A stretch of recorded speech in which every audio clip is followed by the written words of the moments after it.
Here I am again, the incomplete skeptic with episode number 2. No more thoughts on the ex-con business. I remember in the Missouri State Penitentiary for men at Jefferson City. I memorized that. It's like that's the way it was said. And they told me when I first got there that I am no longer a name, I am a number, and to never forget it.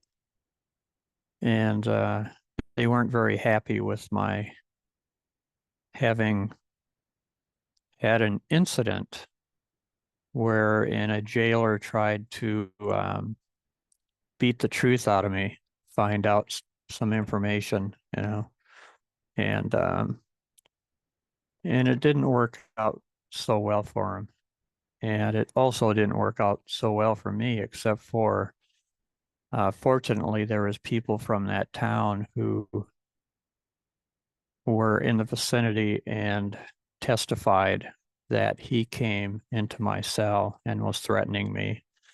And the guy I think he had a brown belt in Taekwondo, but he was supposed to be working with juveniles and he had no place coming in my cell. Um, he didn't know if I was a juvenile or an adult, but I'm sure he went in without permission and the like. So I ended up hurting him, and of course, the jailers and the like were none too happy about it.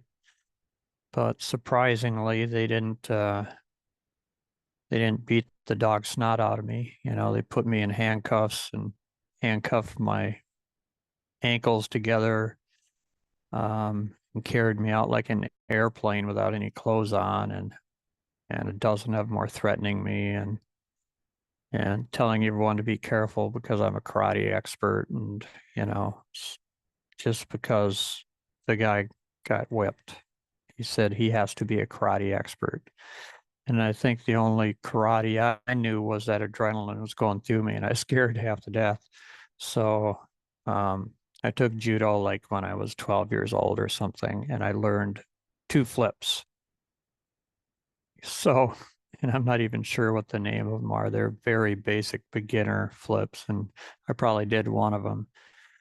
Um, Ippon Seoinage was one, and I think it was Ogoshi. I don't know. Man, it's been a long time. So, but that's not really what I went into the story about. It was this photograph here. I'll show you. Hopefully, you can see that. It's a flower growing out between a curb, I guess this is. But when I was in the Missouri joint, I remember one spring or summer. Anyway, I there was this little flower that popped up through a sidewalk and between cell blocks, and as you look at it, you can't see how it came through. There's no cracks. There's not even a hole. It just was this little flower.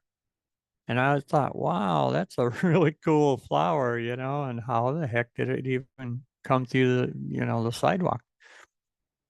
And a particular guard came by one day as I was just standing there looking at the flower, and he stopped and looked at it, bent over and ripped it out and muttered some displeasure at it and walked away. And I thought, wow, you need to do that, dude. But, that flower grew back. I was going, dang, that flower got it going on, man.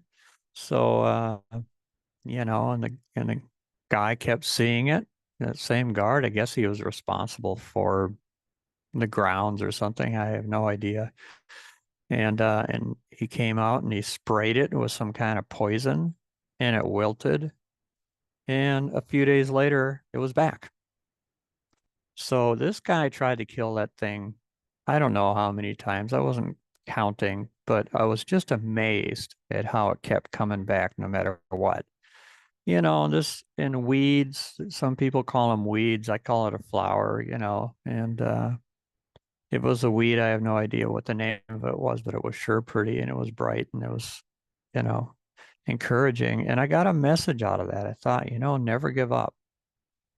Always bloom, always do your best to keep on keeping on. Never give up, even if they spray poison on you, even if they beat you down, rip you up out of the sidewalk, and that was in the 80s. Probably, I'm going to just guess 80, 1980, 81, you know. And I never forgot it. Here it is, 2024, and I remember that as one of my many guiding lessons to keep on keeping on.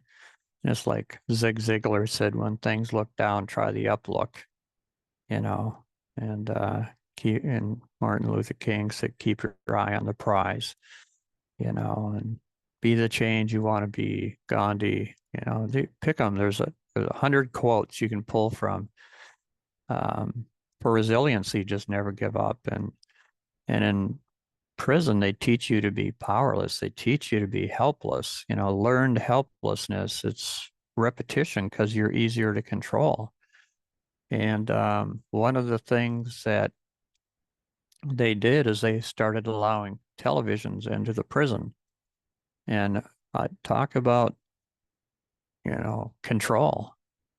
Man, you couldn't get people out of their cells sometimes. And when they started getting TVs in, the yard was thinning out, you know, and that is the only variable I could think of. It's like, wow, I noticed this right away, man. People get TVs and they disappear and they lay in their cell and they're controllable. And sometimes people would say, it's turning into the Hyatt Regency, they're giving them TVs. Tell it to the guards that don't have to work half as hard.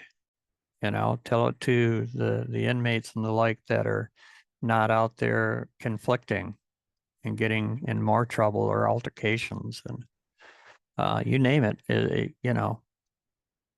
And of course, you know, we're as free as we make up our mind to be, just like we're as happy as we make up our mind to be. So what's going on with what we see on the TV can be good or bad. If it's just a tool for control, then we might have a problem. Like in society, people are watching TV and the only news they get is from the corporate medias. And they're very learned at how to keep people controlled. And, the most secure prison in the world is the one that a person doesn't even know they're in. I think it was Goethe that said something like that. So, but I've seen people in prison who were more free than a lot of people out here, you know, and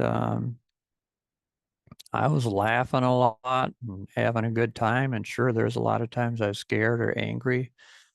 Um, but my default was to walk into a thing with a good attitude and to laugh and to have a good time.